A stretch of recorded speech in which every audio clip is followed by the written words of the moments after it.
사도행전 5장 1절에서 11절 우리 한 절씩 돌아가면서 읽도록 하겠습니다.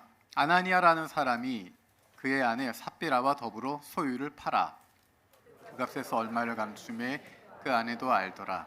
얼마만 가져다가 사도들의 발 앞에 두니 베드로가 이르되 아나니아야 어찌하여 사탄이 네 마음에 가득하여 네가 성령을 속이고 땅값 얼마를 감추었느냐. 땅이 그대로 있을 때에는 네 땅이 아니며 판 후에도 네 마음대로 할 수가 없더냐. 어찌하여 이 일을 네 마음에 두었느냐. 사람에게 거짓말한 것이 아니요 하나님께로다. 아나니아가 이 말을 듣고 엎드러져 혼이 떠나니 이 일을 듣는 사람이 다 크게 두려워하더라. 젊은 사람들이 일어나 시신을 싸서 메고 나가 장사하니라. 3시간쯤 지나 그의 아내가 그 일어난 일을 알지 못하고 들어오니 베드로가 이르되 그 땅 판값이 이것뿐이냐 내게 말하라 하니 이르되 예 이것뿐이다 하더라. 베드로가 이르되 너희가 어찌 함께 꾀하여 주의 영을 시험하려 하느냐. 보라 네 남편을 장사하고 오는 사람들의 발이 문 앞에 이르렀으니 또 너를 메어 내가리라 하니 곧 그가 베드로의 발 앞에 엎드려 혼이 떠나는지라. 사람들이 들어와 죽은 것을 보고 메어다가 그의 남편 곁에 함께 읽겠습니다. 온 교회와 이 일을 듣는 사람들이 다 크게 두려워하니라. 아멘. 예수님께서 약속하신 성령의 충만으로 예루살렘 교회가 시작됩니다. 오순절 성령의 충만은 개인적인 감정 혹은 영적인 만족에서 끝나지 않습니다. 성령 충만의 결과는 복음이 선포되는 것이고 예수 그리스도가 드러나는 것이고 공동체가 세워지고 교회가 세워지는 것입니다. 그래서 사도행전의 이야기는 교회가 세워지는 과정을 보여주고 있습니다. 성령 충만으로 이어지는 병고침의 놀라운 모습을 보여줍니다. 그런데 성령 충만과 하나님의 뜻을 순종하는 것, 그것이 늘 순탄한 길로 가는 것은 아닙니다.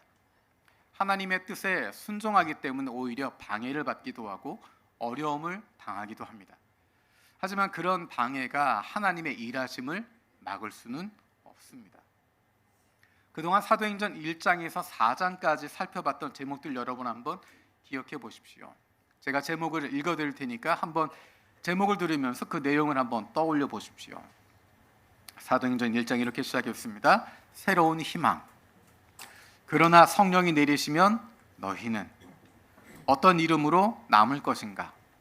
하나님의 큰 일들을 우리 각자의 말로. 우리는 모두 이 일의 증인입니다. 우리가 어떻게 하면 좋겠습니까? 순전한 마음으로 기쁘게 나사렛 예수 그리스도의 이름으로 그 선지자 막을 수 없다. 성령으로 충만해서 하나님의 말씀을 담대히 위로의 아들. 처음 하는 것이 아니라 분명히 한 번씩 나누었던 말씀을 다시 한번 제목들을 읽어드렸습니다. 1장부터 4장까지가 하나의 흐름을 쭉 가고 있는데 오늘 5장에 오면 그 느낌이 조금 달라집니다. 어쩌면 1장에서 4장까지 흘러왔던 한 흐름으로 흘러왔다면 5장에서는 특별히 오늘 읽었던 본문에서는 잠시 멈춤의 시간을 갖습니다. 우리 5장 1절 말씀을 세 번역으로 함께 읽어보겠습니다. 세 번역으로 5장 1절 시작. 그런데 아나니아라는 사람이 그의 아내 삽비라와 함께 소유를 팔아서 5장 1절을 시작할 때 그런데라고 이야기합니다. 그런데 4장까지 흘러왔던 흐름, 그 흐름에 대조되는 이야기를 하고 있는 것입니다.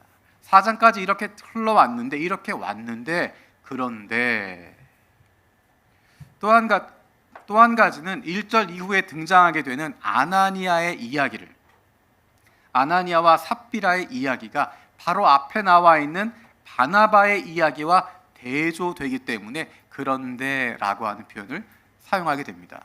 우리 지난주에 읽었던 사도행전 4장 36절부터 오늘 읽는 5장 2절까지를 이어서 우리 4절 말씀을 같이 읽어보도록 하겠습니다. 4장 36절부터 시작. 키프로스 태생으로 레위 사람이요 사도들에게서 바나바 곧 위로의 아들이라는 뜻의 별명을 받은 요셉이 자기가 가지고 있는 밭을 팔아서 그 돈을 가져다가 사도들의 발 앞에 놓았다.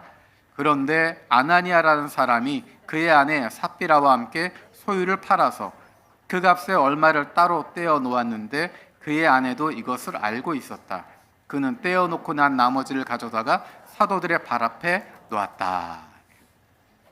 두 사람의 이야기가 등장합니다. 바나바의 이야기 그리고 아나니아의 이야기. 바나바와 아나니아가 했던 행동은 지난주에 살펴보았던 것처럼 32절에서 35절에 있는 말씀과 연결되는 것입니다. 다시 한번 읽어보겠습니다. 4장 32절에서 35절입니다. 시작. 많은 신도가 다 한 마음과 한 뜻이 되어서 아무도 자기 소유를 자기 것이라고 하지 않고 모든 것을 공동으로 사용하였다. 사도들은 큰 능력으로 주 예수의 부활을 증언하였고 사람들은 모두 큰 은혜를 받았다. 그들 가운데는 가난한 사람이 한 사람도 없었다. 땅이나 집을 가진 사람들은 그것을 팔아서 그 판돈을 가져다가 사도들의 발 앞에 놓았고 사도들은 각 사람에게 필요에 따라 나누어 주었다. 지난주 살펴보았던 것처럼 많은 사람들이 은혜를 받았습니다. 은혜를 받고 나니까 다른 사람들의 필요를 보게 됐습니다. 그래서 자신이 가지고 있는 것을 가지고 섬기기 시작합니다. 그 결과는 34절의 말씀처럼 그 가운데 가난한 사람이 한 사람도 없었다라고 말할 수 있게 되었습니다. 이때 모여있는 사람들의 대부분들은 유대 안에 거하고 있었던 히브리파 유대인들이 아니라 헬라파 유대인들이 많이 있었습니다. 외부로부터 온 사람들입니다. 땅이나 집을 가지고 있는 사람은 그것들을 팔아서 어려운 사람들을 도와주기 위해서 그 판돈을 가져다가 사도들의 발 앞에 놓았습니다. 사도들은 각 사람의 필요를 따라서 그것들을 나누어 주었습니다. 그래서 성경은 그들 가운데 가난한 사람이 한 사람도 없었다라고 이야기합니다. 다시 한번 기억해 보십시오. 바나바도 자기가 가지고 있는 밭을 팔아서 그 돈을 가져다가 사도들의 발 앞에 놓았습니다. 오늘 읽었던 아나니아와 삽비라도 그 땅을 팔아서 그 돈을 가져다가 사도들의 발 앞에 놓았습니다. 그런데 그 결과로 바나바는 위로의 아들이라고 불리고 지난주에 나누었던 것처럼 사도행전에서 그리고 하나님의 일하심 가운데서 사람들에게 크게 드러나지 않는다 하더라도 귀하게 쓰임을 받게 됩니다. 그런데 오늘 본문에 나와 있는 아나니아와 삽비라는 하나님의 심판을 받게 됩니다. 무엇이 잘못이었을까? 아나니아와 삽비라에게 어떤 잘못이 있었을까? 우리 5장 3절 4절 말씀 함께 읽겠습니다. 시작. 그때 베드로가 이렇게 말하였다. 아나니아는 들으시오. 어찌하여 그대의 마음이 사탄에게 흘려서 그대가 성령을 속이고 땅값의 얼마를 몰래 떼어놓았소. 그 땅은 팔리기 전에도 그대의 것이 아니었소. 또 팔린 뒤에도 그대 마음대로 할 수 있었던 것이 아니었소. 그런데 어찌하여 이런 일을 할 마음을 먹었소. 그대는 사람을 속인 것이 아니라 하나님을 속인 것이요.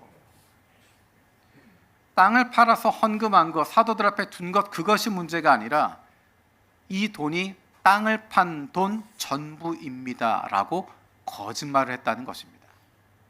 전부를 드리지 않고 일부만 드린 것이 잘못이냐? 그렇지 않습니다. 땅을 판 돈의 일부를 바쳤다라고 하는 것과 땅을 판 돈 전부를 바쳤습니다라고 하는 것에 극명한 차이가 있습니다. 그 이유는 4절에 나와 있는 것처럼 사람들을 속이려 한 것입니다. 사람들에게 우리가 가진 모든 것을 다 팔았다. 우리가 땅을 판 돈을 전부 다 주님 앞에 사도들 앞에 드린다라고 이야기하면서 사람들에게 거짓말로 자기의 위신을 높이는 것이고 높임을 받으려고 했던 것입니다.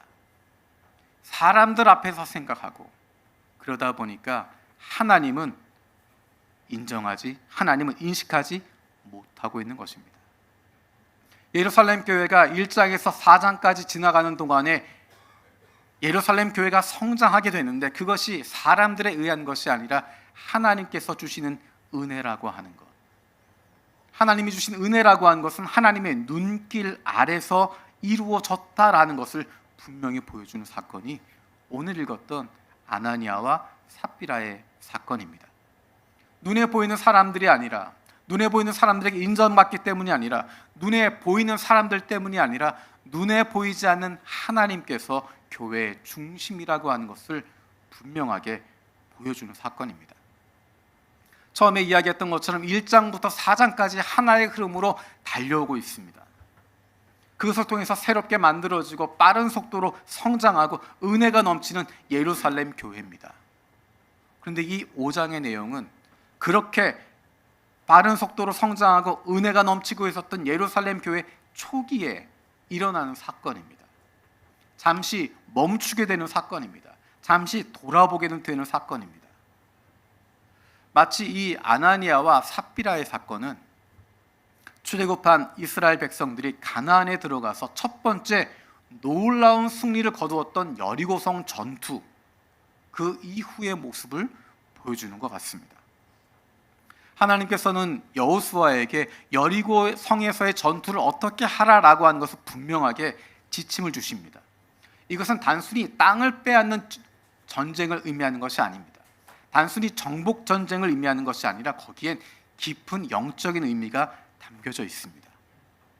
그래서 여리고 성을 점령한 이후에는 그 안에 있는 모든 것들을 다 태우도록 하고 있습니다.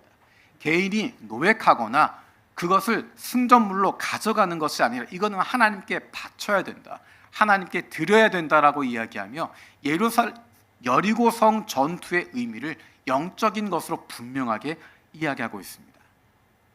여호수아 6장 17절에서 19절 말씀 함께 읽도록 하겠습니다. 시작.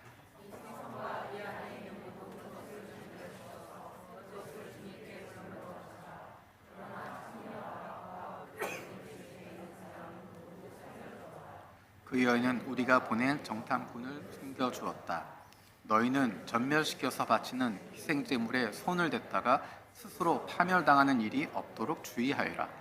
너희가 전멸시켜서 바치는 그 제물을 바치면 이스라엘 지는 너희 때문에 전멸할 것이다.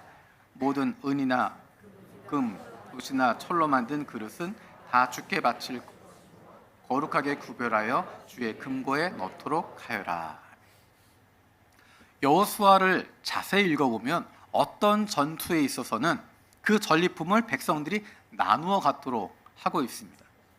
어떤 전쟁은 이겨서 거기에서 거두게 되는 것들을 백성들이 나누게 되어 있지만 여리고성 전투에서는 분명하게 이야기합니다. 이것은 전리품을 얻기 위한 전쟁이 아니다. 이스라엘을 인도하시고 지키시고 함께 하시는 하나님께서 가나안 전체에 던지고 있는, 선포하고 있는 메시지를 보여주시는 것입니다. 하나님이 가나안을 심판하신다. 하나님께서 이스라엘 백성을 통해서 하나님께서 심판하신다라고 하는 것을 분명하게 가나안에 있는 사람들에게 보여주는 것입니다. 여리고성 전투가 바로 그 상징으로 쓰이는 것입니다. 여리고성 전투가 끝난 이후에 나오는 표현들이 가나안 사람들이 두려워했다라고 이야기합니다. 이스라엘 백성의 능력으로 거둔 승리가 아니라 하나님께서 주신 승리입니다. 누구의 능력으로 이루어진 승리인지를 아는 것이 중요했습니다. 그런데 이스라엘 백성들 가운데 그렇게 생각하지 않는 사람들이 있었습니다. 우리 여호수아 7장 1절 말씀 함께 읽겠습니다. 시작. 이스라엘 자손이 전멸시켜서 주께 바쳐야 할 물건을 잘못 다루었다. 유다 지파에서 세라의 증손이요 삽디의 손자요 갈미의 아들인 아간이 전멸시켜서 주께 바쳐야 할 물건을 가져갔기 때문에 주께서 이스라엘 자손들에게 진노하셨다. 예루살렘은 가나안에서 가장 중요한 성, 관문과 같은 곳이었습니다. 가장 큰 성, 가장 강력한 성이었는데 그 성을 무너뜨렸던 이스라엘 백성들이 그 다음에 자그마한 성에 가서는, 아이 성에 가서는 크게 패하고 맙니다. 이스라엘 백성들은 우리가 이겼다, 우리가 힘을 가지고 있었다, 우리가 이만한 능력이 있었다라고 생각했지만 자신들의 모습이 어떤 모습인지를 알게 됩니다. 하나님께서 함께하지 않으시니까 그들은 패할 수밖에 없는 존재임을 깨닫게 됩니다. 하나님께서 그 이유를 분명하게 7장 1절에서도 말씀하시고 여호수아에게 왜 그들이 패할 수밖에 없었는지 그리고 어떻게 해야 할지를 분명하게 이야기해 주십니다. 우리 여호수아 7장 11절에서 13절 말씀 함께 읽겠습니다. 시작.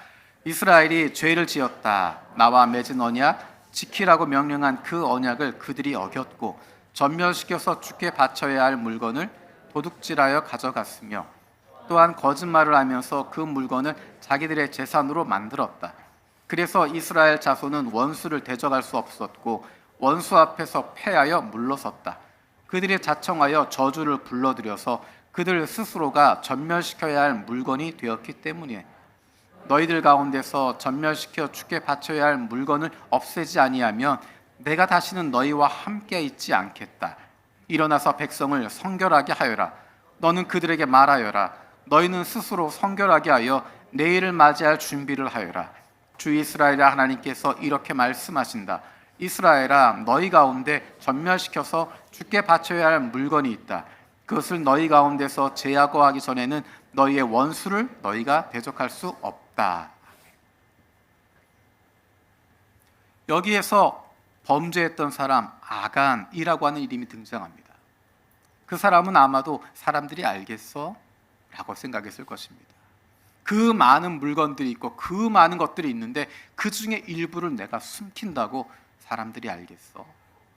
하나님이 아시겠어? 라고 생각했을 것입니다.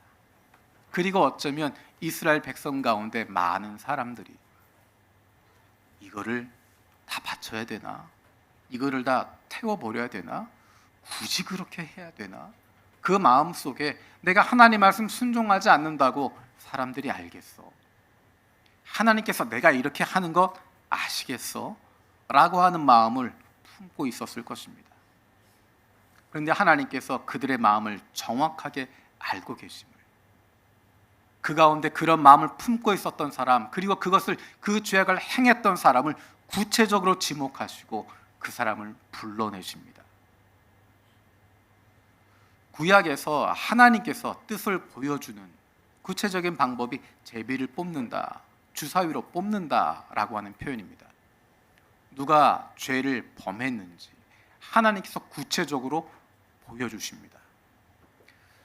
여호수아 7장 16절에서 18절 말씀 읽겠습니다. 여호수아가 아침 일찍 일어나서 이스라엘 백성을 그 지파별로 나오게 하였더니 유다 지파가 뽑혔다. 유다 지파를 가문별로 나오게 하였더니 세라의 가문이 뽑혔고 세라의 가문에서 장정들을 나오게 하였더니 삽디가 뽑혔다. 삽디의 집안의 장정들을 차례로 나오게 하였더니 유다 지파에서 세라의 증손이요 삽디의 손자요 갈미의 아들인 아간이 뽑혔다. 남자만 60만이 넘는 사람들입니다. 그 가운데 사람들이 알겠어? 하나님이 알겠어? 내가 이렇게 하는 것 아무도 모르지, 남들 다 그렇게 할 텐데 라고 생각하고 있었는데 하나님께서 그를 찝어내십니다. 여러분 한번 생각해 보십시오. 이스라엘 백성들 가운데 범죄한 사람이 있다라고 이야기했을 때 아간의 마음이 어땠을까? 그 가운데 하나님께서 그들을 부르십니다. 12지파 가운데 뽑는데 유다 지파가 뽑혔습니다. 12분의 1 확률로 유다 지파가 뽑혔습니다. 그때 아간의 마음이 어땠을까? 그런데 그 가운데서 또 뽑으니까, 가문을 뽑으니까 세라의 가문이 뽑혔습니다. 그리고 거기서 더 좁혀가서 삽디가 뽑히고, 그리고 나서 세라의 증손이고 삽디의 손자이고 갈미의 아들인 아간이 뽑히게 됩니다. 그때까지 아간은 아무 말 하지 않고 있습니다. 아무 일도 없는 것처럼, 완벽하게 속였다고 생각하는 것처럼, 사람들을 속였고 하나님을 속였다고 생각하며 입 다물고 잠자코 있습니다. 온 이스라엘을 저주받게 할 뻔했던, 온 이스라엘을 패배 가운데 빠뜨릴 수밖에 없었던 그 대가가 뭐였을까? 무엇 때문에 그랬을까? 21절에 이렇게 이야기합니다.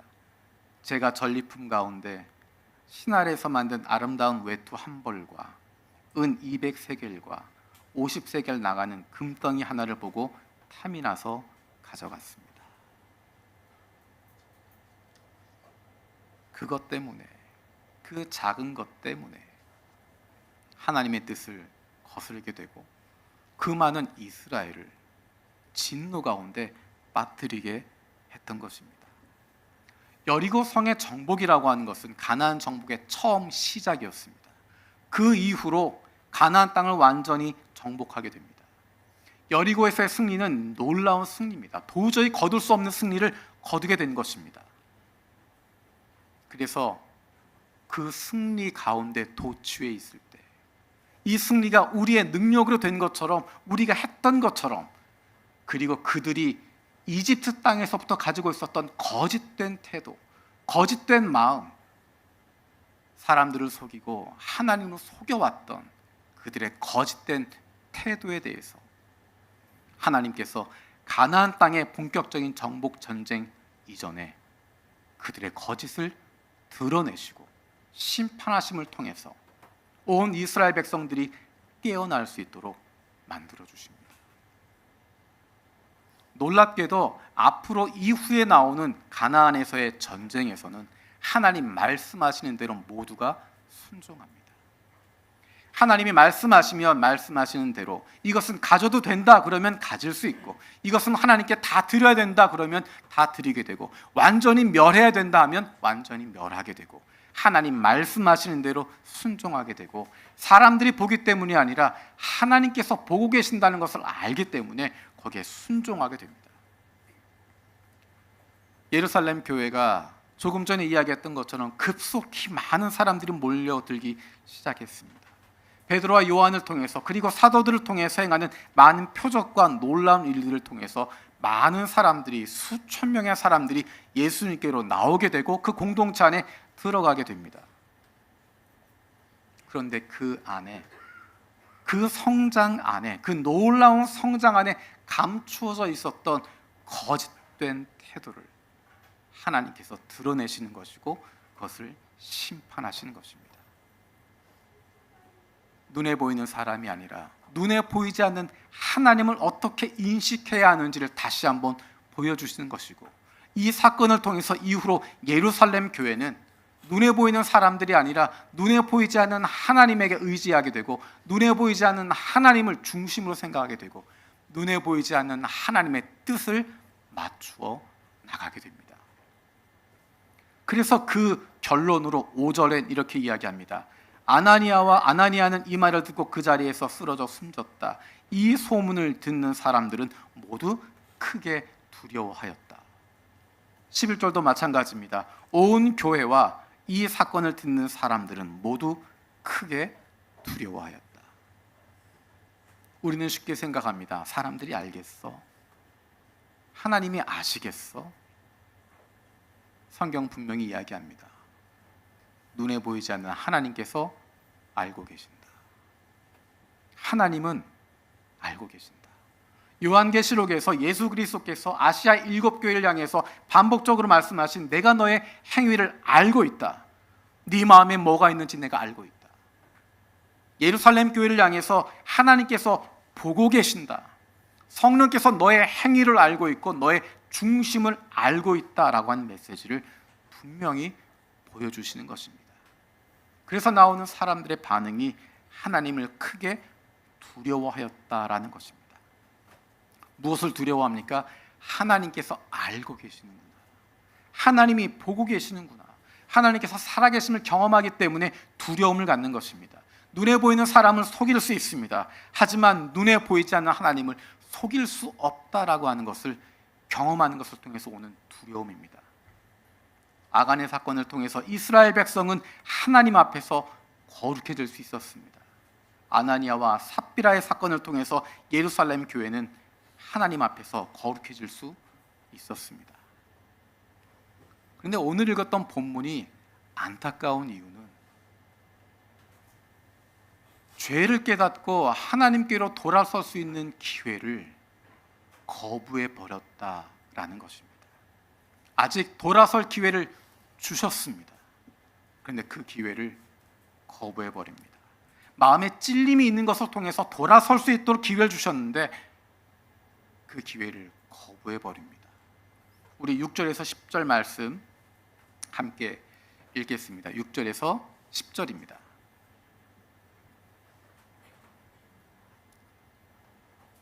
사도행전 5장 6절에서 10절 읽겠습니다. 젊은이들이 일어나 그 시체를 싸서 메고 나가서 장사를 지냈다. 3시간쯤 지나서 아나니아의 아내가 그동안에 일어난 일을 알지 못하고 돌아왔다. 베드로가 그 여자에게 물었다. 그대들이 판 땅값이 이것뿐이요. 어디 말해보시오. 그 여자가 대답하였다. 예, 그것뿐입니다. 베드로가 그 여자에게 말하였다. 왜 그대들 내외는 서로 공모해서 주님의 영을 시험하려고 하였소? 보시오, 그대 남편을 묻은 사람들의 발이 막 문에 다다랐으니 그들이 또 그대를 메고 나갈 것이요. 그러자 그 여자는 그 자리에 베드로의 발 앞에 쓰러져서 숨졌다. 젊은이들이 들어와서 그 여자가 죽은 것을 보고 메어다가 그 남편 곁에 묻었다. 8절의 말씀이 얼마나 안타깝습니까? 베드로가 물어봅니다. 베드로가 그 여자에게 물었다. 그대들이 판 땅값이 이것뿐이요. 어디 말해보시오. 베드로의 마음이 어떤 마음이었을까? 삽비라에게 기회를 주고 있습니다. 돌아올 기회를 주고 있습니다. 그 마음에 찔림이 있어서 우리가 잠깐 유혹에 흔들렸습니다. 우리가 잠깐 주님을 속였습니다. 우리가 잠깐 사람들 앞에 인정받고 싶은 욕심에, 사람들 앞에 높아지고 싶은 욕심에, 나도 우리도 바나바처럼 그렇게 했다라고 하는 칭찬을 받고 싶은 마음에 우리가 하나님을 속였습니다. 그렇게 이야기하고 돌아설 수 있는 기회를 주었는데 그 기회를 삽비라는 거부에 버리고 있습니다. 성경에서 많이 보는 표현으로 양심에 화인을 맞아서인지 조금의 망설임도 없이 예, 그것뿐입니다 라고 말하고 있습니다. 하나님께서 우리 마음에 찔림을 주십니다. 다른 사람을 말하는 것이 아닙니다. 저 사람이 잘못했고 저 사람이 회개해야 되고 저 사람 때문이다 라고 말하는 것이 아니라 나에게 찔림을 주시면 나 자신을 돌아보는 것입니다. 내게 찔림을 주시면 그 자리에 멈추어 서야 됩니다. 하던 일을 멈추는 것입니다. 하던 말을 멈추는 것입니다. 가던 길을 멈춰야 됩니다. 그리고 돌아오라고 말씀하시는, 회개하라고 말씀하시는 주님의 부르심에 응답할 수 있어야 됩니다. 아나니아와 삽비라 혹은 아간 같은 사람이 되지 않기를 바랍니다. 눈에 보이는 사람들뿐만 아니라 눈에 보이지 않는 하나님을 두려워할 줄 아는 하나님의 사랑받는 백성들, 그리고 예수 그리스도께서 머리 되시는 우리 교회가 되기를 간절히 바랍니다. 기도하겠습니다. 살아계신 아버지 하나님, 감사드립니다. 사도행전 말씀을 통해서 하나님께서 예루살렘 교회를 거룩하게 하심을 봅니다. 하나님, 우리 마음 가운데 흩어진 부분이 있다면, 우리 마음 가운데 잘못된 부분이 있다면, 우리 안에 찔림이 있다면 주님 앞에 돌아설 수 있게 해주시고, 가던 길을 멈추게 하시고, 하던 일을 멈추게 하시고, 하던 말을 그치게 하여 주시고, 다시 주님께로 돌아갈 수 있는, 회개할 수 있는 저희들 되게 하여 주옵소서. 그로 말미암아 하나님이 이루시는 놀라운 기쁨에 동참할 수 있는, 그 기쁨과 즐거움으로 주님 앞에 나아가는 그 순간까지 믿음의 여정, 기쁨으로 나아가는 하나님의 사랑받는 자녀들 되게 하여 주옵소서. 감사드리고 예수님의 이름으로 기도드립니다. 아멘.